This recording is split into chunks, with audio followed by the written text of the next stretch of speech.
Whether you operate one forklift or thousands, one location or hundreds, the new My Toyota customer portal can help you optimize your operation and material handling equipment.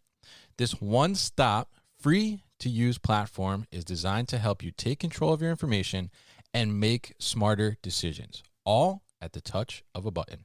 Register and access your data today at my.toyotaforklift.com. That's my.toyotaforklift.com.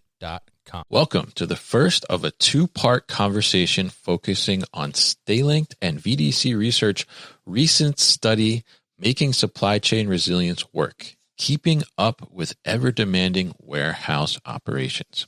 In today's part one, we will be diving into supply chain resilience in today's landscape, what's important to the customer experience now, and how has that changed over the last few years, and the importance of foundational systems in order to adopt newer technologies in your operation.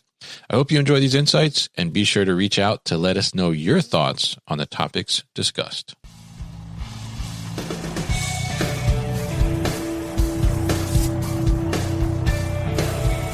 The New Warehouse Podcast, hosted by Kevin Lawton, is your source for insights and ideas from the distribution, transportation, and logistics industry. A new episode every Monday morning brings you the latest from industry experts and thought leaders. And now, here's Kevin.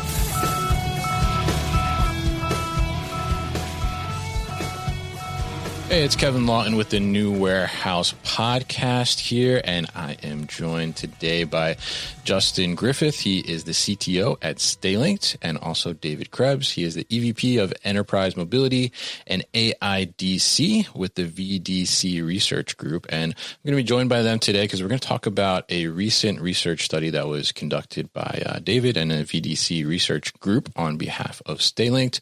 And it's called Making Supply Chain Resilience Work, Keeping Up with Ever-Demanding Warehouse Operations. And as we know, warehouse operations are definitely ever demanding, but they're also ever evolving as well, as we see lots of technology come into play here. And we're going to talk a little bit about that and what the market is seeing and how they're interpreting technology, utilizing it, adopting it, maybe not adopting it. And we'll see a little bit about that. So before we kind of dive into some of the findings and the understandings of this report, David, why don't you give us a little brief overview about the study, what was the intention, and some of the background on it? Certainly. Happy to. So first of all, just a brief introduction to VDC Research and the work that we do. So I'm responsible for covering two technology practices at VDC Research. And one of the practices looks at what we call the Enterprise Mobility Connected Worker. And that really addresses the use of digital solutions by today's frontline mobile workforce. So those are workers in warehouses, delivery driver, retail, and variety of other sort of industry. So those that spend most of their day on their feet and need access to information sort of in real time to be able to respond to customer requirements or collaboration needs, et cetera. And then the other practice looks very closely at data capture technology. So everything from traditional line-of-sight barcode solutions to RFID and machine vision, and how they're being utilized in, again, a variety of environments, including logistics and warehouse distribution center, as well as retail and healthcare and manufacturing spaces. So we've been doing this as an organization for many, many years, and been working with the Stalinked team for the last couple of years on a piece of research. And really the intent here or behind the research was to produce a report on an annual or every 18-month basis to really be able to sort of monitor and track trends over time as it pertained to warehouse logistics technology investments. And one of the initial sort of, I guess, hypotheses or points that we wanted to emphasize in the research was that, warehouse and logistics technology decision makers were being faced with sort of a barrage of new technologies, and many of which certainly have the opportunity to address a lot of the complexities and challenges that they were facing. But we also wanted to look at how well they were responding to either trialing, piloting, testing, and the challenges that they were facing. Were these technologies mature enough? Was the infrastructure or their infrastructure mature enough to be able to effectively test them? Did they have, sort of the necessary understanding and the capabilities and the resources to do so? So that was, one of the things that we were hoping to measure and test over time with the research. So this paper that we just published is the second version of the research. The research was conducted over the course of the last 12 months. So the time during which we have done this research has been during some of the most, I would say, dynamic, disruptive, whatever you want to call it, periods of time when we look at sort of the warehouse and logistics spaces. So certainly interesting to have that as a backdrop. But essentially, it's a primary research-driven piece of content whereby we fielded a survey amongst, I think it was around 250 technology decision makers that were involved in sort of their warehouse operations and making decisions around warehouse technology decisions. Yeah, it's very interesting. And I think it's very interesting, too, that you touched on just the maybe overwhelming at times number of technologies that are out there in the market now. I mean, it feels like over the last couple of years, there's just been an explosion on, cutting edge technology within the warehouse space.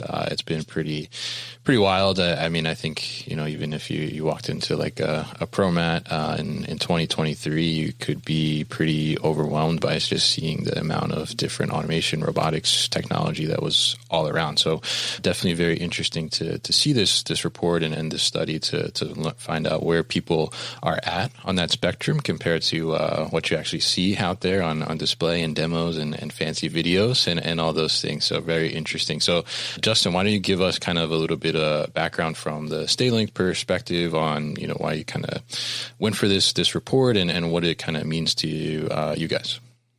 Yeah, so we do a huge amount of sort of technology investigation. Mm-hmm. We have a number of customers who would be investigating all of these different technologies, and we just kind of kept feeling like almost like the hype of a lot of the new technologies were sort of running away with it. And we wanted to look at kind of building this year-over-year perspective of the technology and of the adoption and how much of that was actually panning out, right? How much of the adoption could actually be shown in the data. But we also wanted to look at a different dimension for the survey and tying that to the age of the warehouse management systems. And that was sort of an angle that we sort of felt was being not really looked at in a lot of the technology strategy analysis. Was going, okay, how old is the system that you need these things to talk to? Because a number of the technologies were just sort of talking about that part of it like it's the easiest bit.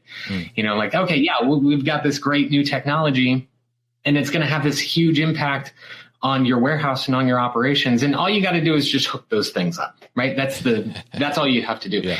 And what we were finding was that's where it was falling down. We had this hypothesis that had a huge impact on the success or failure of an adoption of any number of technologies, and that they all kind of had the same drawback, that was a huge element that was kind of being ignored. And I think it's interesting sort of what we found in the data, this correlation between those two data points, the age and the investment of the warehouse management system and companies' ability to adopt and have success with new technologies.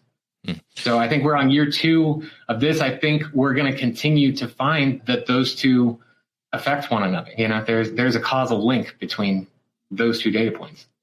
Yeah, absolutely. And I think it was interesting to see that in the study as I read through, was that, there is kind of this, I don't know if you would call it maybe an awakening a little bit, right? Of realization that, we need to invest in technology to be able to keep up and be competing against competition and just be able to deliver on consumer expectations. But the also realization that, hey, maybe this WMS or this system that we've been holding on to for, X amount of years is not necessarily going to allow us to adopt those types of things. And maybe we need to upgrade, maybe we need to look at some different type of system. So, tell us a little bit about, from your perspective, like how important, as we look at all these new technologies that are coming out, how important is having that foundational system in place to be able to accelerate and evolve your operation? Well, we found, just to pick up on Justin's point that he was making, I mean, the research was fairly clear on this point. And some of it, I guess, is fairly intuitive, right? When you're thinking about, introducing or integrating new technologies into an environment that's, sort of already operational. And so one of the questions that we were asking, in the research is, what is the age and what version of WMS are you currently running on? And we, provided a couple of answers, starting with most current and then going back, several generations, et cetera. And so the comparison between this most recent, piece of research and the first one we did a couple of years back was the respondents that said that they were on the most current version increased from about 30% the first time we did the research to about 45.5% the second time, or the most recent time we did the research.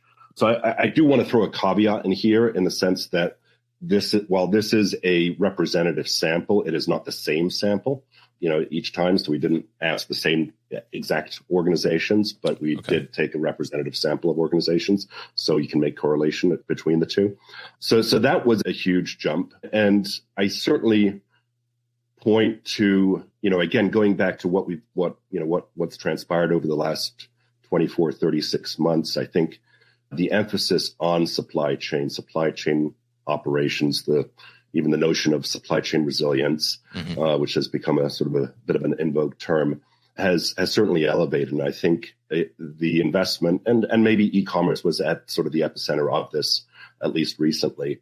But sort of the notion of supply chain as a boardroom topic has certainly increased as well. And I think that a lot of organizations, took to heart some of the supply chain issues that had transpired. Not that they would have been able to effectively address them with, any level of modernization, but certainly they could have been better prepared. So I think that we did see an accelerated investment in upgrading or modernizing their underlying infrastructure, because when looking at those that had a quasi-modern or up-to-date infrastructure versus those that were running on 3 versions behind, 4 versions behind, and comparing that to their ability to, again, take advantage of newer technologies, be able to integrate them more seamlessly, get address time to value more effectively, there was a direct correlation between those two groups and sort of the issues they perceived as a result of those. So again, some of it seems very intuitive, but the reality is that, a lot of times in logistics spaces, this has been a, sort of sweat your asset type of environment. It's not unusual to see, sort of legacy WMS systems that, had been coded, years and years ago, and no one remembers who's done the coding or where the documentation is. I mean, those are still, very much today's realities. So that certainly came through in the research. And so it was, I guess, reassuring to see that be, sort of validated by the research that we conducted. I love the sweat your asset, by the way. I saw that mentioned in the study there as well. So Justin, what about your thoughts there? We'll be back after a quick break. You hear a lot about supply chains these days, because if the past couple years have taught us anything, it's that an efficient, well-managed supply chain is absolutely critical to keeping businesses successful and consumers happy. I'm Will Haywood, and I host a podcast called All Business, No Boundaries, where we talk about supply chains, how they work, what happens when they don't, and the innovations that are redefining what's possible in the world of logistics. Join me for insightful interviews with thought leaders and industry experts. We discuss how optimizing supply chains can break down the barriers that are holding businesses back. That's All Business, No Boundaries by DHL Supply Chain. Listen and subscribe wherever you get your podcasts. I think, in talking about the supply chain resilience, I think David's absolutely right in that, most companies are not logistics companies. Right. They have a logistics operation. And so when they looked at investments, it was kind of like, is it broken? No, then don't go fixing it. Yeah. Right. And so I think, we've had the sort of clearest example of what could go wrong over the last couple of years. And okay, can you plan for that? Could you address that? No, but it did highlight sort of where these investments could have helped people fare better or respond quicker. But I also think it shed some light on the technology discussion as a whole. When we talk about these technologies, are we saying they're ahead of their time? is that necessarily related to the technology itself, or is that more related to the market's general ability to consume new technologies as a whole?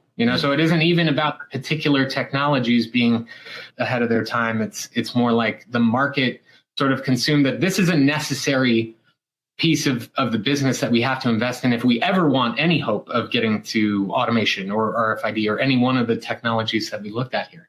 And I think that's what we were really trying to expose in the study, was that, the more you keep up on these things, or the more you look at systems that are overlays or things like that, things that allow you more choices, that definitely became the bigger theme over the last couple of years, where especially in 2022 and 2023, it became less about picking the correct technology and more about setting yourself up to be able to pick whatever technology when you need it, in whatever proportion you needed it, right? So it might not be picking AMRs and going all in on AMRs. It was more about set me up on a system, on a platform, on a WMS that can give me AMRs if I discover I need it, right? I need options right now.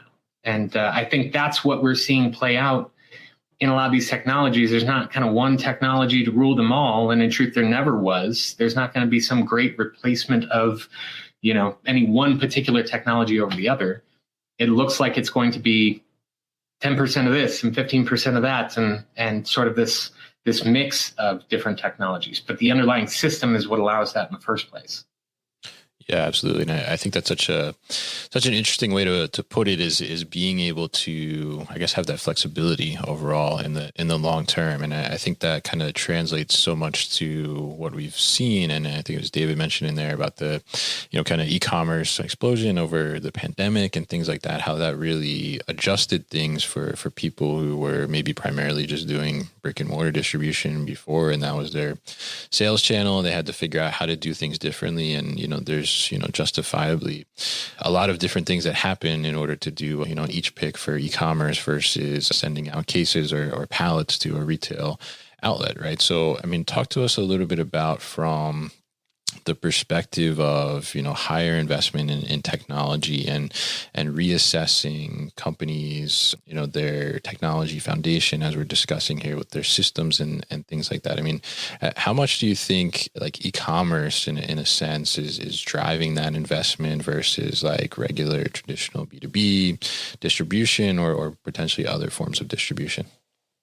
Yeah, I might go back to sort of this theme of supply chain, resilience again, and maybe try to answer it in the context, of that. Again, as I said before, it's not necessarily that new a term, but it certainly is one that has gotten a fair amount of mind share over the last couple of years. And from our perspective, yeah, for sure, it's really about the agility, right, and the ability to respond and the flexibility to be able to respond, effectively. As Justin mentioned, no one could have predicted, the disruption or the level or the impact of the disruption that supply chain operations experienced during the pandemic. But there were certainly organizations that were better prepared to respond and I guess, quote unquote, fared better. And that, from our perspective, is those that, sort of had the infrastructure in place, had the practices in place that provided that necessary agility. And what does that really mean? When we look at sort of traditional supply chain risk management, that's really about a very inward, like within my own organization, within, what can I control and how do I respond to risks? I think, when we're thinking about sort of supply chain resilience, it's really across the entire supply chain, as it should be. Now, it might be a bit of a fool's errand. Supply chain is super complex and involves hundreds or tens, if not hundreds of organizations. So the idea that, you can canvas, that effectively is a challenge. But fundamentally, it comes back down to, and again, not to sound too trite or try to sound too trite here, but it comes down to the visibility that you have, and the ability to make decisions in real time, requires a certain level of visibility into operations. And that visibility is enabled by certainly operational procedures, but also the technology that is being used to support those operations. So put it in the context of, e-commerce versus traditional B2B. Certainly in e-commerce, what we have seen has been, I would probably say, a greater level of innovation and a greater sort of acceptance of some of the advances that we've seen around supply chain technologies, especially when it comes to automation. I mean, I think just the pressure and the volume and the speed required certainly drove that. And you throw into there some of the, challenges around labor and access to labor and effective application and use of labor, sort of really forced the sort of e-commerce organizations to sort of advance sort of their capabilities. So I think that they were probably at least recently at the forefront of that. Whether they're the lion's share or, traditional B2B is the lion's share. I mean, I think that's debatable, but we've certainly seen a level of investment around automation to provide that flexibility, because e-commerce, the theme over the last years, and again, not, just because of the pandemic, even leading into it, was sort of omni-channel, multi-channel sort of capabilities. And to be able to do that, you really need, and to do it right, you need to have visibility. If you're fulfilling from a store versus a traditional fulfillment center versus a warehouse versus what have you, those systems have to speak to one another. Otherwise, it's and you're dealing with, item level decision making, item level interactions, customer experience, customer engagement rests on that one experience, on that one transaction. So you got to get that one right. Otherwise, I mean, you're gonna deal with a lot of sort of customer service related and dissatisfaction related issues. So I think that's certainly where we've seen a little bit of sort of the emphasis around innovation over the last couple of years. Yeah, I think that's one of the things that I end up in that conversation a lot, where it's kind of like, is e-commerce driving it? And yeah, it is for sure. Mm-hmm. E-commerce is a market. It is not the market. E-commerce concerns certainly affected a huge amount of retail customers, particularly during the pandemic, and that became a huge focus, and obviously a huge amount of investment, a huge amount of innovation. But I do think that also uncovered kind of where people had to look at things holistically. So e-commerce resulted in a huge innovation leap in picking, for example, but then it could be bottlenecked further down the chain at shipping or something. You have something that's 1,000% more efficient, and then you shove it into a system that is not 1,000% more efficient on the back end. You could, by doing the right thing, by succeeding in that one thing, you could actually end up kind of getting hurt. So I think it's been really interesting to look at that. And when you look at the larger market as a whole, if you make bolts for bridges, you don't care about any of that stuff. If you're in lumber or something, you don't care about any of that, right? But some of those same concerns traverse all of that. Locationing is just as relevant to them as to e-commerce, and those underlying systems are what feed all of the other innovation that we're talking about and sort of where it's all headed. So I think that's one of the interesting things that the report sort of sussed out year over year was in 2021 and 2022, by a mile, the number one priority was speed. If you weren't talking about how you were making things faster, you weren't winning deals, and by like a 50% margin, right? The next one was about labor optimization, but the distant third was accuracy. Mm-hmm. So it was just kind of get the box out the door. Don't care what it, if it's the right one or whatever, right?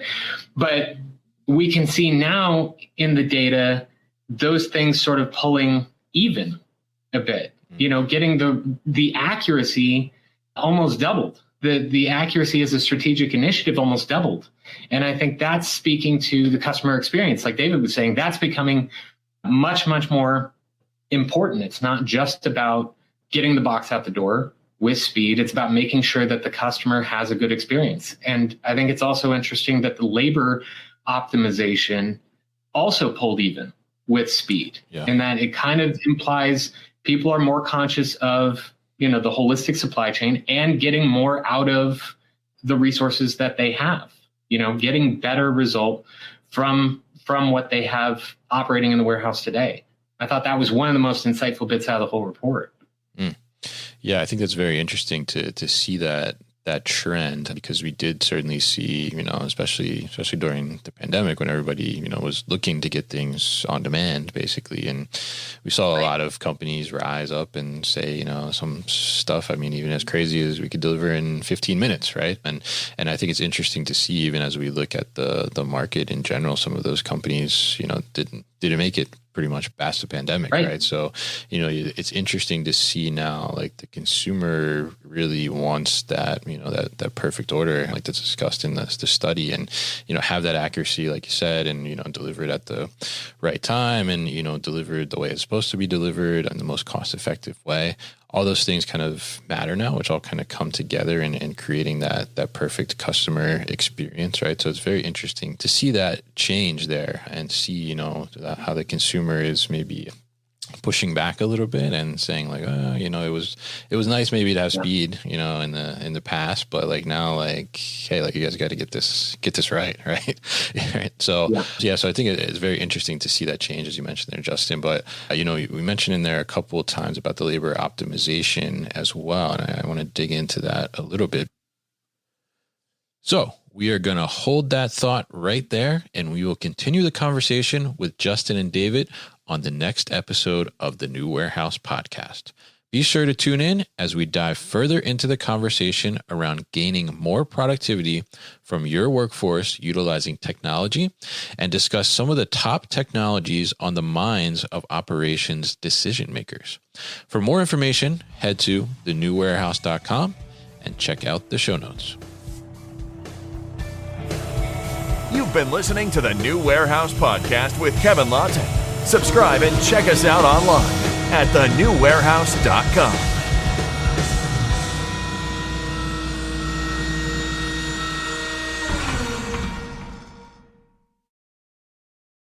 Thank you for listening to this episode. If you want more content from the New Warehouse, check out our new video series called All Hands on LinkedIn. Just search for the New Warehouse on LinkedIn and follow along.